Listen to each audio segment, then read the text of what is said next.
In this video, I'll be trying to mimic the steps that many Californian tribes use to process their acorns, which were a primary staple of their diet. First, I'll need to make sure that the acorns I have are actually viable and edible, because some of them don't look like it. And then I'll have to snap them open, crush them up into very fine particle matter, and then leach the tannins out until they don't taste bitter anymore. The way I make sure that the acorns I have are edible is by doing a float test. What this test does is that any of the acorns that float probably have holes in them or are rotting inside. The holes are probably created by some animal or a weevil. And the ones that sink should be intact. About 2 months ago, all of these acorns were sinking, at least as far as I can remember. But I guess I left them in my room too long, and now they've become bad. They must have rotted inside. Maybe the room temperature wasn't great for them. Now they all float. I'll still crack them open to see if the test is fully accurate, but I have a new batch right here to make sure hopefully at least some of them will sink and pass the float test.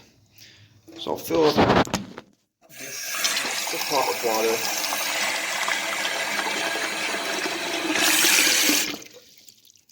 I'll dump all my acorns inside, and let's see if I get the desired effect of a few floating ones.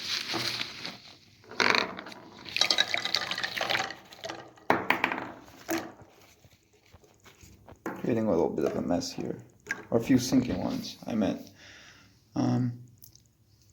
If the float test is accurate, these few are the baddies, the ones with holes in them. This one kind of looks like it has a hole in it. Oh, this one. Let's see. Let's get a good view of that. That one certainly has a hole. Phew. The rest of these should be perfectly edible. At least, if the test is accurate. I'll still try to crack open all of these and figure out for sure. Before I actually crack open these acorns, I just wanted to talk about them because this looks super colorful and very fun.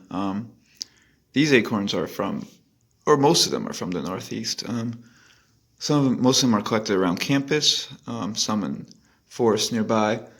Some of the oak trees on campus are, I guess, exotic.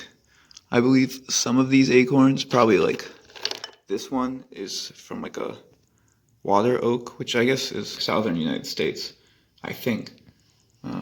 Not super common here. None of these acorns are like the ones that were, I guess, eaten in California.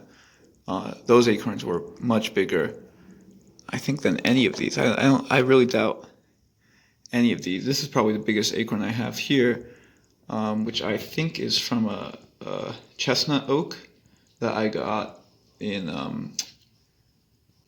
I remembered I got this acorn in Mount Holyoke. They have a lot of chestnut oaks there, and those acorns are usually much longer than, like I guess this is probably a black oak.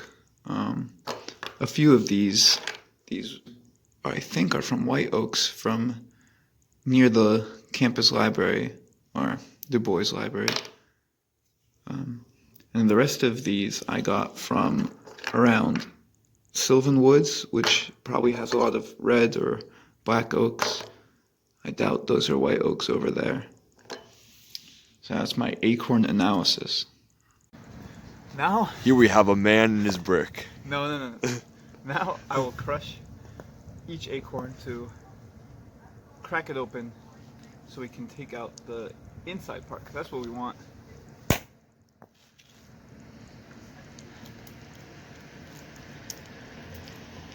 This one was quite rotted, but there's a little bit of something we can use in the inside.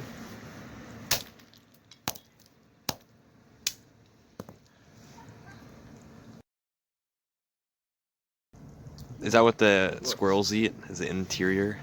I believe so. I wonder how indigenous people deal with this problem, where the shell is just too tight on the inside. Is it edible? Not right now.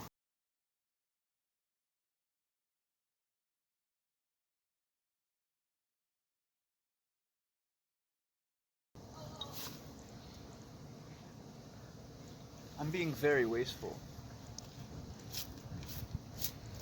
A lot of the good insides I'm throwing out because I'm trying to do this with some speed so I can fit under the 10-minute limit of this video.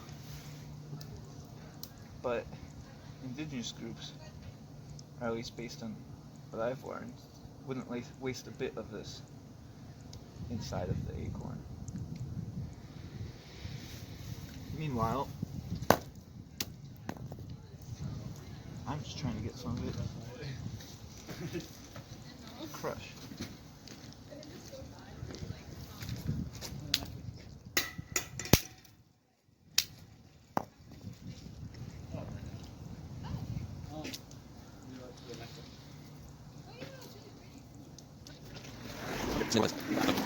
And this concludes day 3 of wilderness survival. Now I'm trying to peel off this skin layer of the acorn. I don't remember what it's actually called, but I guess the way to do this is to just rub it a lot, and that should get the peels to start peeling off. Again, it looks much easier in the video, in the edible acorns video, than it actually is. And then once I've done enough of that, or what I consider enough of that for my purposes, I will try to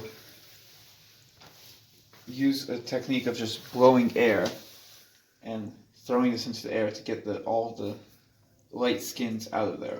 Let's see if this works.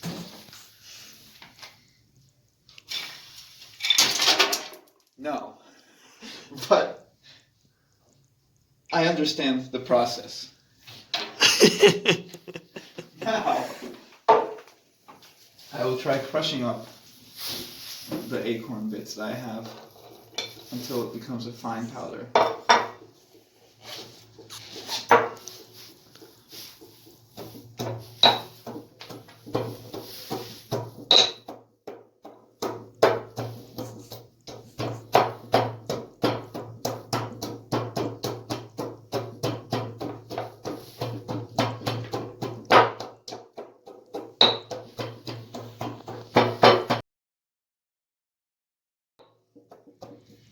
You can see that I didn't get all of the skin off. That's okay because I already decided that I can't eat any of these. How unfortunate. Very unfortunate. It does feel like I'm wasting a little bit. But I think next year I'll try this again and actually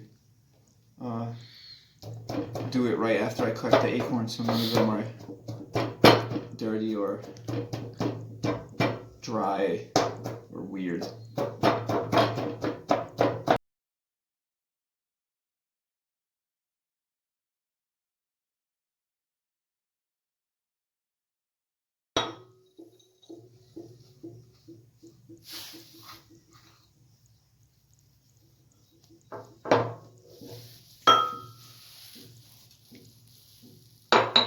Alright.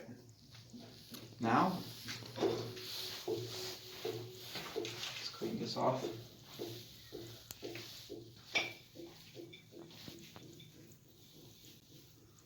Try to get the smaller pieces on here and maybe take out the bigger bits for later crushing. And then I'll leach them in water.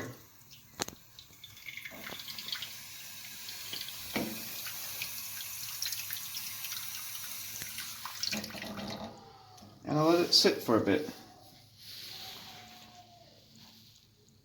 It's been about an hour since I put the acorn dust in the water, so let's see if all of the tannins have leached out. Here's what it looks like now. I'm going to taste a little piece and see if it's still bitter. I think an hour is probably not enough, especially for how big my pieces are, but